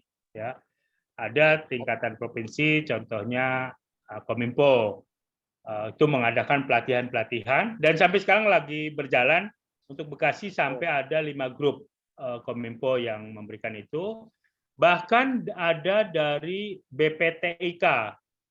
Kebetulan saya juga pengajar di situ, ada namanya DEA, Digital Entrepreneur Academy. Jadi memberikan sumbangsi kepada para UMKM, mengajari gimana caranya mereka menaikkan omset, ya. Kebetulan terkait sama BPTIK, ya udah kita ngajarkan bagaimana caranya produk-produknya itu live di Facebook, jadi iklan pakai TikTok dan ada lain-lain. 6 menit lagi Pak Haryo. Wih, 5 menit aja, siap. 6 adalah ini terkait poinnya langsung. Pak Reza udah tahu kayaknya poinnya di poin 6. Pajak yang dikenakan. Jadi insya Allah 6 menit cukup lah. Mengacu pada PP nomor 23 tahun 2018, wajib pajak memperoleh penghasilan dengan peredaran bruto tidak melebihi 4,8 miliar. Ya. Yang dikenakan pajak penghasilan yang bersifat final sebesar 0,5%. Tidak ada masalah buat UMKM. Mau 1% udah. Masalahnya adalah si customer mau nggak dengan pembebanan ini. Ya. Jadi pelaku usaha yang memiliki peredaran bruto tertentu tidak wajib memungut dan membayar PPN atas setiap transaksi, melainkan harus memungut PPh finalnya di 0,5%. Di 2018 ada kebijakan, jadi setelah ada peraturan, gonjang-ganjing rame gitu ya, bahkan banyak yang komplain gimana caranya pajak itu masuk, apakah di warteg harus ada kasir gitu ya. Akhirnya dibuat kebijakan lagi, ada keringanan, tidak perlu melakukan pembayaran pajak itu gitu ya. Ada nanti caranya saya bahas di belakang. Ini untuk final PPh 5%, ya. Jadi unit usaha mana yang memungut, membayar dan melaporkan PPh final 0,5%, yaitu UMKM dan UKM. Ya. Jadi memiliki peredaran bruto lebih dari 4,8 miliar. Pelaku usaha sudah tidak bisa memungut PPh final lagi. Jadi dipungut standar, tidak 0,5%. Kalau perusahaan di PT kan untuk PO produk-produk biasa itu kena pajak dalam negeri 10%, ditambah lagi jasa. Nah, untuk ini seperti PPh pasal 4 ayat 2 nanti kita bahas kalau masih ada waktu, kita baca pasal-pasalnya. Pengenaan pajak ini berdasarkan kondisi operasional usaha. Unit usaha mikro tidak memiliki karyawan tadi, misal kurang dari yang ditetapkan, tidak menyewa gedung, tidak melakukan transaksi pembelian jasa, maka tidak wajib membayar ketiga jenis pajak tersebut yang ada di pasal 4 ayat 2. Ini untuk pembayaran pajak itu dilakukan di DJP ya, jadi ada online pajak nih. Ada namanya penyedia aplikasi jasa, semua dibuat seperti itu. Kalau dulu ada bentuk kertas, jadi diketik, harus pakai mesin tik, bla bla bla. Sekarang udah online. Bahkan bayarnya kita tinggal ke ATM, dari ATM nanti ada mengeluarkan struk, tulis di situ ada informasi berapa pajak yang harus dibayar. Oke. Lebih simpel. Nah, ini kesimpulannya. Jadi sekarang istilah UMKM lebih sering digunakan daripada UKM. Ya, kesimpulannya itu. Jadi walaupun ada perbedaan dari mikro dari ini, karena ini unit UMKM itu meliput dari 3 itu. Ada mikro, kecil, menengah. Terus ini peran inti dari UMKM tetap ada 3. Yaitu peran UMKM untuk meratakan perekonomian. Jadi kalau UMKM maju, insya Allah perekonomian Indonesia pun maju. Kenapa kami bangun serikat UMKM? Karena di UMKM itu banyak. Contoh, ini ada entrepreneur Teluk Pucung, ini binaannya Wali Kota Bekasi. Ini kalau saya habis ngajar dapat topi nih. Ada lagi IMB, ya IMB. Ada lagi IMB Entrepreneur Muslim Bersatu. Jadi topi-topi ini adalah hadiah-hadiah dari teman-teman saat kita mengajar atau memberi berbagi ilmu lah.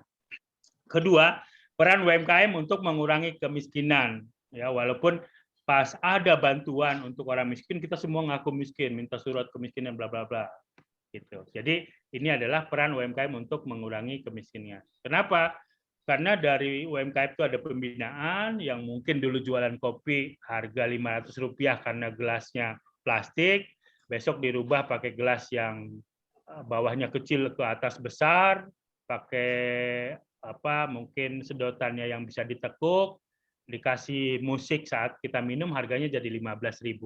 Itu pembinaan teman-teman kita yang gimana caranya packaging dari bisnisnya mereka.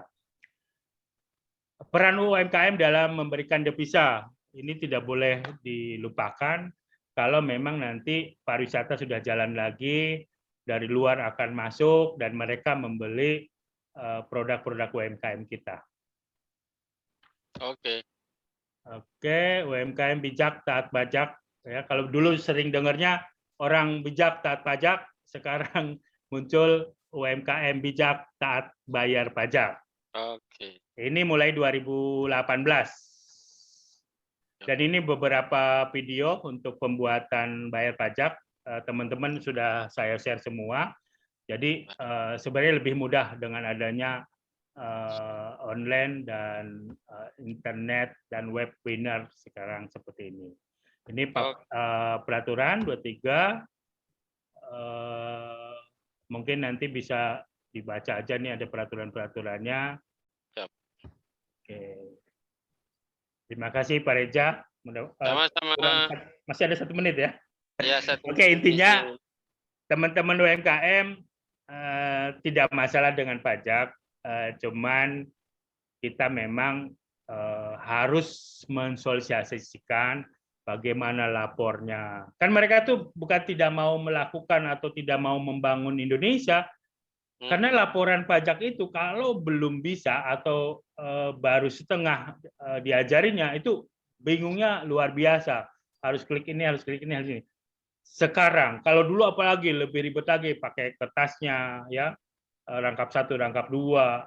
Terus kalau sekarang pakai online lebih mudah, tapi lebih mudah juga kesalahan. Saya pribadi sering salah bikin faktur pajak dulu waktu masih belajar ya kan. Sebelum dipegang sama orang pajak, itu kadang kelebihan kasih 0. Order cuma 180 juta, 1,8 miliar. Akhirnya dibuat pembatalan, dibuat pajak pengganti. Sebelumnya belum paham nih gimana soalnya uang header gitu ya. Bahkan sempat dibiarin, akhirnya buat laporan lagi. Yang laporan itu dipanggil. Sering ketemu kantor pajak gara-gara seperti itu. Oke, terima kasih Bu Nabila. Saya kembalikan. Kalau ada pertanyaan silakan terkait dengan Serikat UMKM Nusantara. Mohon doa restunya semoga bisa lebih membahana karena ini targetnya adalah Nusantara.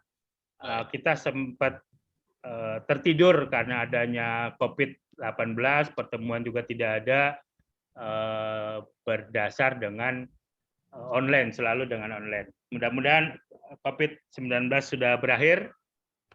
Begitu, Bu Nabila, saya kembalikan. Terima kasih. Assalamualaikum warahmatullahi wabarakatuh.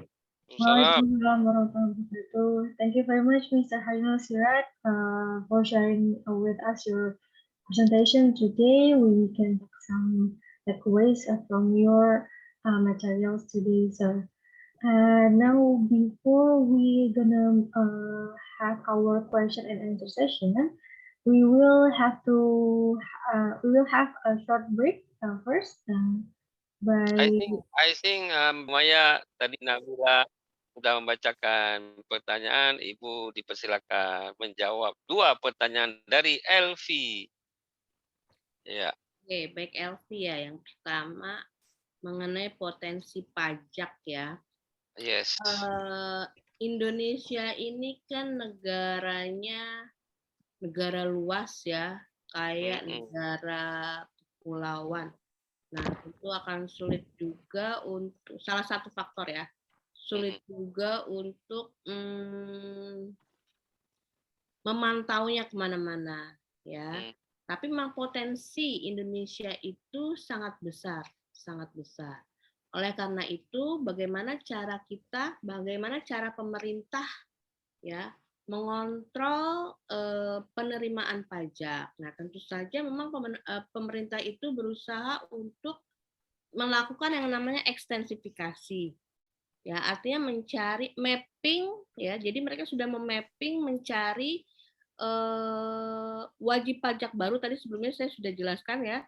Antara lain dengan mencari objek pajak baru, mencari subjek pajak baru. Ya. Jadi pemerintah mulai mencari ya, contohnya gini, saya pernah diundang ke Jogja, diundangnya ke KPP Gunung Kidul. Nah, Gunung Kidul itu katanya kalau dari Jogja ke Gunung Kidul hanya setengah jam. Saya ikut deh pergi setengah jam ke KPP-nya, mau diskusi gitu ya mengenai bagaimana cara mereka mengelola pajak. Ternyata beda setengah jam di Indonesia dengan setengah jam di Jakarta dengan setengah jam di Jogja. Ya, setengah jam jauh sekali ya. Kalau Indonesia sebenarnya macet ya. Jauh banget gitu ya. Nah, ternyata di situ ini saya berdiskusi kan, Pak, di sini tuh nggak ada apa-apanya gitu ya. Bagaimana KPP-nya sepi gitu ya, kayak di tengah hutan gitu kan. Nah, Ibu jangan sembarangan, Bu. Oh, jangan sembarangan. Coba Ibu lihat di situ kan, bukit-bukitnya, gunung-gunung kapur. Nah, disitulah banyak orang-orang pengusaha-pengusaha gunung kapur. Jadi memang pemerintah khususnya di Direktorat Jenderal Pajak, mereka yang mengekspansi, mencari objek-objek pajak baru untuk meningkatkan pendapatan. Contohnya di Gunung Kidul. Bahkan karyawan-karyawan di Gunung Kidul, KPP Gunung Kidul itu mereka tidak bisa mengendarai mobil, tidak bisa pakai mobil untuk mencari objek pajak baru. Sampai segitunya ya. Nah, harus jalan kaki atau naik motor. Nah, jadi kalau kita lihat memang belum optimal, tapi pemerintah sedang berusaha sekuat tenaga untuk mencari objek pajak baru agar bisa meningkatkan pendapatan. Ya, kalau tadi sebelumnya di Malaysia itu mereka digital ekonomi, ya. Alibaba, terus apalagi Shopee, ya, Shopee. Nah, begitu juga dengan di Indonesia, sehingga ada yang namanya Omnibus Law, Omnibus Law ya, Omnibus Law. Jadi sedang diolah bagaimana cara untuk pajak e-commerce. Pajak e-commerce-nya tidak hanya seperti yang sebelum-sebelumnya ya, regulasi yang sebelumnya dikenakan PPh pasal 23 atas jasa dan lain sebagainya. Tapi ini akan dibuat formula baru seperti apa. Nah, itu yang sedang kita jajaki. Ya, jadi pemerintah sudah mempunyai planning seperti mereka mapping untuk mencari subjek pajak baru, objek pajak baru. Kira-kira yang bisa dipajakin apalagi nih? Ya, seperti itu. Jadi tadi bagaimana cara menggali potensi pajaknya ya seperti itu. Pemerintah sudah memiliki program untuk ekstensifikasi, untuk penggalian objek pajak baru. Untuk yang terpenting juga adalah mengontrol penghindaran pajak. Kan banyak pajak yang lari ke negara lain. Sehingga tadi sebelumnya saya ada menjelaskan mengenai kerjasama antar negara dengan keterbukaan informasi. Ya, antar negara. Tapi tidak semua negara bersedia. Seperti Swiss itu belum terbuka. Tapi dengan beberapa negara-negara lain seperti Singapura, Malaysia itu sudah melakukan perjanjian kerjasama itu tahun 2018 ya atau 2019 kalau tidak salah. Itu salah satu bentuk pemerintah karena memang kita menggali potensi pajak di Indonesia, tapi yang keluar juga banyak. Gitu. Namanya juga pengusaha ya, 1% aja itu sudah banyak jumlahnya untungnya kan. Yes. Tapi misalnya Prof. Reza memiliki rumah di Singapura, tentu harus bayar pajak juga kan. Di Indonesia juga harus dilaporkan. Nah, itu tentu kita harus menimbang lagi. Selain itu juga mungkin kalau misalnya kita ingin yang kedua ya sekaligus ya, bagaimana saran investasi agar banyak yang berinvestasi. Banyak yang harus diperbaiki di Indonesia. Ya, contohnya seperti misalnya transportasi. Ya, kenapa kalau misalnya saya sempat diskusi dengan konsultan pajak, kenapa kalau pengiriman barang itu tidak Indonesia langsung ke negara lain, negara tujuan, tapi harus transit ke Singapura? Ya, karena di Singapura itu mereka memiliki pelabuhan yang besar, mereka memiliki sarana dan prasarana yang mendukung terjadinya transportasi, menjamin transportasi, sehingga itu yang menarik, salah satu yang menarik orang luar untuk berinvestasi di Singapura karena itu transportasinya bagus, ya transportasinya bagus didukung dengan tarif pajak yang lebih rendah, ya yang lebih rendah. Seperti misalnya untuk tarif pajak capital gain itu di Indonesia dengan di Singapura berbeda, lebih rendah di lebih rendah di Singapura. Ya, jadi kalau misalnya kita menyewakan apartemen ya di Singapura dengan menyewakan apartemen di Indonesia itu berbeda tarif pajaknya, sehingga kan banyak orang-orang berduit di Indonesia itu membeli aset di luar negeri karena mereka tidak perlu bayar pajak lebih tinggi. Seperti juga di Mauritius, Cayman Islands, negara-negara surga pajak. Nah, jadi saran yang pertama adalah perbaikan infrastruktur. Terus juga perlu diolah lagi apakah karena kalau hanya merendahkan tarif pajak tidak didukung oleh sarana-sarana lain, itu percuma aja. Tarif pajak rendah tapi regulasinya susah. Ya, regulasinya susah. Nah, itu kan sama saja ya. Nah, selain itu pemerintah juga tentu saja meningkatkan sarana teknologi. Ya, teknologi. Seperti contohnya ini. Ketika ada barang masuk impor, misalnya saya dari Malaysia membeli HP di luar negeri. Ya, membeli HP. Sekarang sudah ada aturannya loh tahun 2020 kemarin. Ketika kita membeli HP di luar negeri, masuk ke Indonesia, tidak terdaftar di emailnya Bea Cukai, itu suddenly they will close the system. Nah, berbeda dengan dulu. Saya kalau misalnya ke Singapura, saya beli tablet. Bukannya saya menipu-nipu, tidak ya. Saya open kemasannya. Kalau open kemasannya itu kan tidak kena pajak. Nah, tapi kalau dalam kemasan baru, tapi sekarang kalau saya beli di luar tidak didaftar dengan nilai di atas 500 USD, nah itu nanti otomatis terjadi seperti itu. Karena belum lama ini kejadiannya begitu. Saya belum sempat ya daftar, saya beli barang di Malaysia, salah satu barang teknologi itu belum sempat saya daftarkan emailnya. tiba-tiba suddenly tidak bisa dipakai. Oh. Nah, begitu juga dengan kemarin saya kan balik ke Malaysia bareng-bareng sama TKI ini, banyak banget ya, ratusan TKI kan.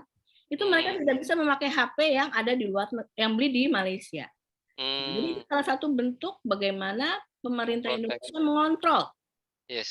Ya, jadi automatically mereka harus bayar pajak dengan tarif pajak, dengan tarif barang, harga barang di atas 500 dolar. Nah, USD ya, bukan ringgit ya, USD. Nah, kalau dulu kan bisa lolos loh. Kalau Prof Reza kan sering bolak-balik tuh, ya, ke luar negeri beli kan lolos-lolos aja, Prof. Tapi saya belinya Maggi Mie aja waktu itu. Nah, sekarang itu salah satu, dan ini baru regulasi yang terbaru. Yaitu salah satu pemerintah meningkatkan pajaknya, lebih bagus lagi dalam pengontrolan arus barang keluar masuk dari luar negeri. Ya, banyak contoh-contoh kasusnya. Oke, itu dari saya. Terima kasih. Thank you, good answer. Next, Mr. Hayono, ada 2 pertanyaan sebelum kita akhiri event ini. Silakan. Oke, terima kasih. Ini pertanyaan bagus sekali, mempertanyakan langkah-langkah apa yang dilakukan sama pemerintah, terutama koperasi. Jadi UMKM ini udah bukan pegangan koperasi lagi nih. Semua kementerian pengen bersumbangsi ke UMKM. Apalagi kondisi pandemi, 11 kementerian. Siapa sih UMKM? Mana orangnya? Bahkan banyak yang ditelepon oleh bank. Karena ini kan dana itu disalurkan melalui bank. Nah, jadi bank tuh dikasih sekian miliar. Nanti kalau tersalurkan sekian miliar, bank dapat, ini boleh nggak disampaikan kayak gini ya? Bank dapat P-nya lah.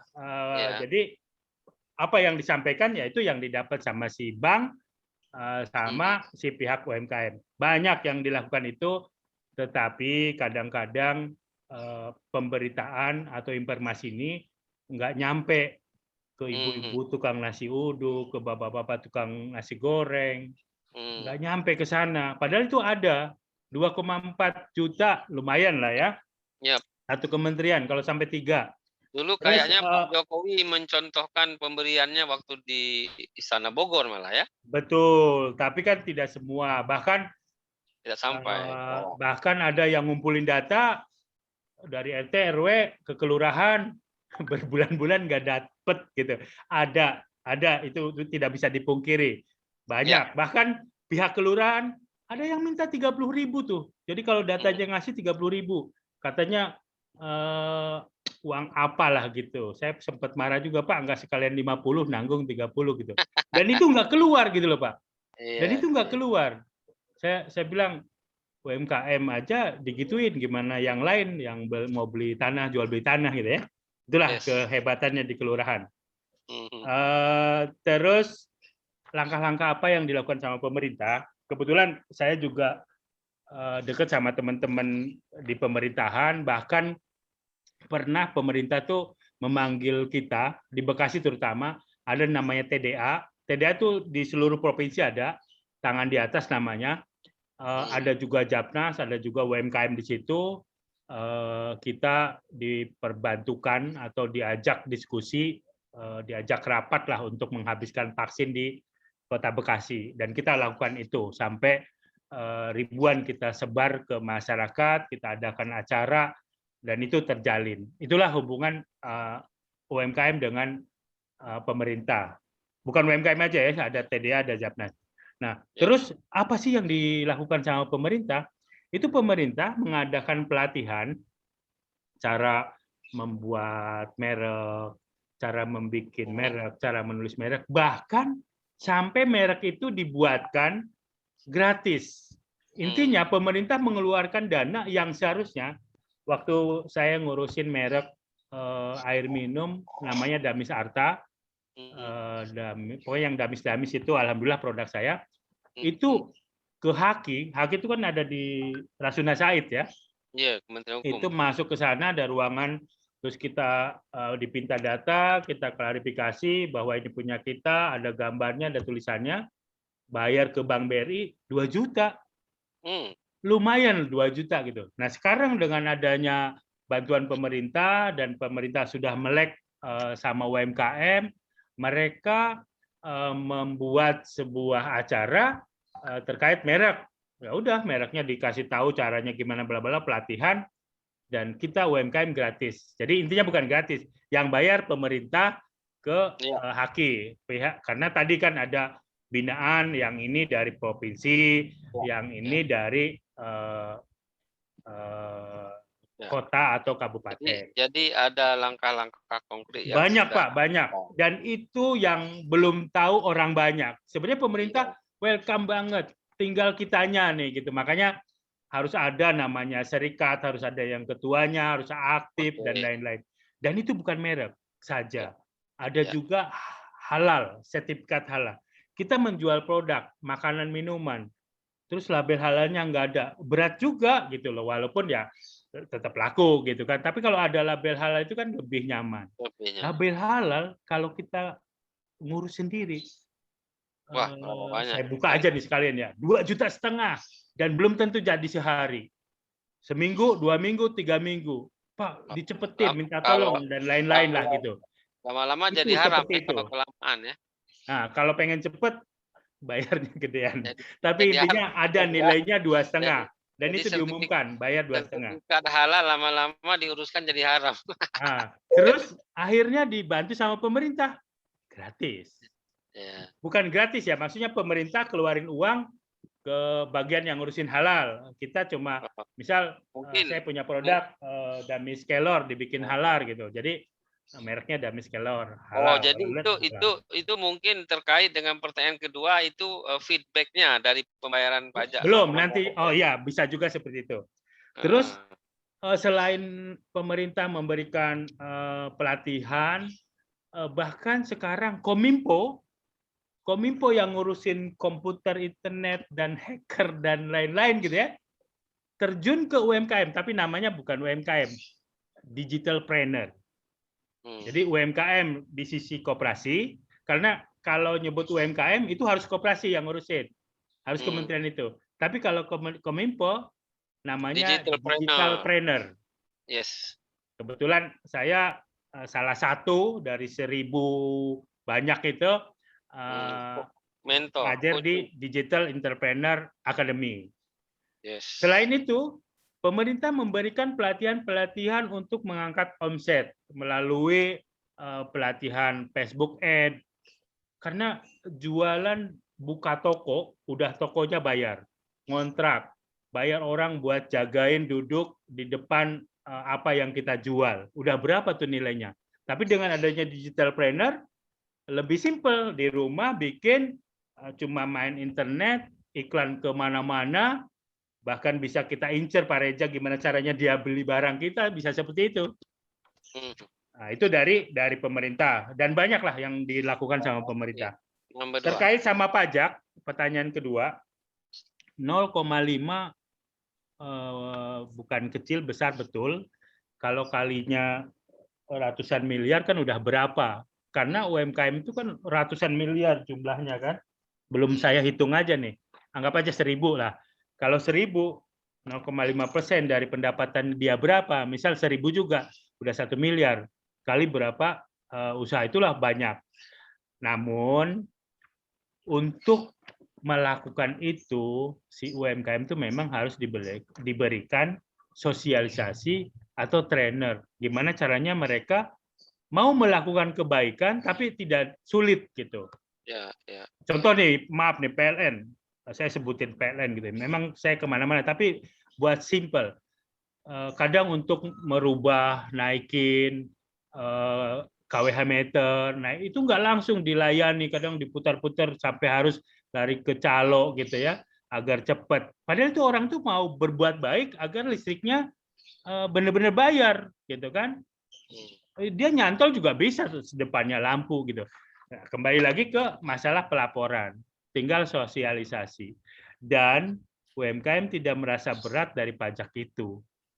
Kenapa? Karena dipinta ke customer. Customer misal disuruh pajaknya kita 1%, customer pinta 1%, 2%, customer suruh 2%. Yang penting proses pelaporannya yang perlu pembinaan. Iya, betul. Baik. Gitu. Baik. Oke, mungkin cukup.